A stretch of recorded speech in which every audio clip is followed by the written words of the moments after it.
Hey guys, this is Captain Dave, the legendary Captain Dave, and we are at his place here at the Little River, and he is building a fence for his beautiful puppies, and he's going to tell us how he is calculating the amount of fence he needs. Okay, what I've got here is I'm taking advantage of the wall on this building. This is going to be one part of the whole place, and that thing is 40 feet long. And so I'm going to come out on here 40 feet, turn 40 feet, so it's basically a square, 40 by 40.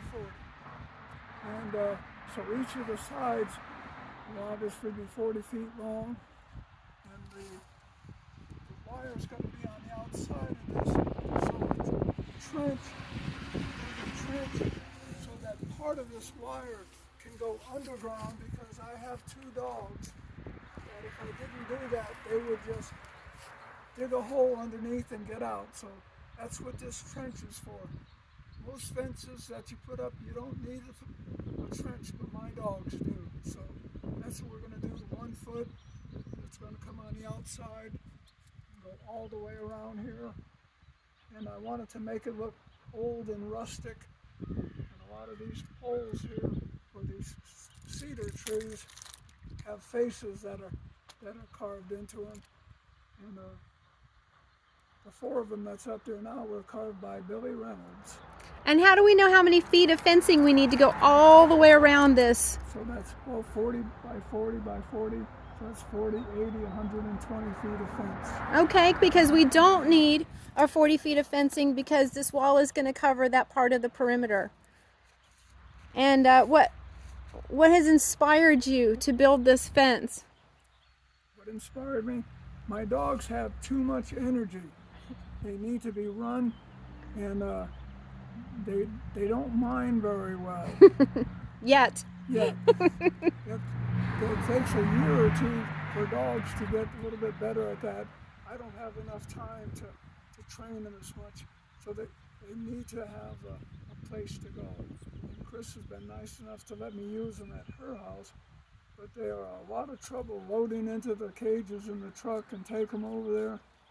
I will be able to put the dogs in here. Back over here, there's a big saw blade on the side of the wall for decorations. And underneath that, I'm going to put a doggy door. And they're going to be able to go in there and have like a little bedroom. So they can go in and get out of the weather. And they'll be staying in here, and there's going to be right over here, you'll see two fences, 2 gates. They're going to fit right over here, and that's so I can open it up to drive a tractor inside there. Very good. I'm going to walk the perimeter for the kids so they can see, so you guys can see some of these carvings. Thank you, Captain Dave. We appreciate the interview. You're welcome. Thank you. So you can see he's going to put 40 feet of fencing on this side, because perimeter is the distance around, all the way around an object.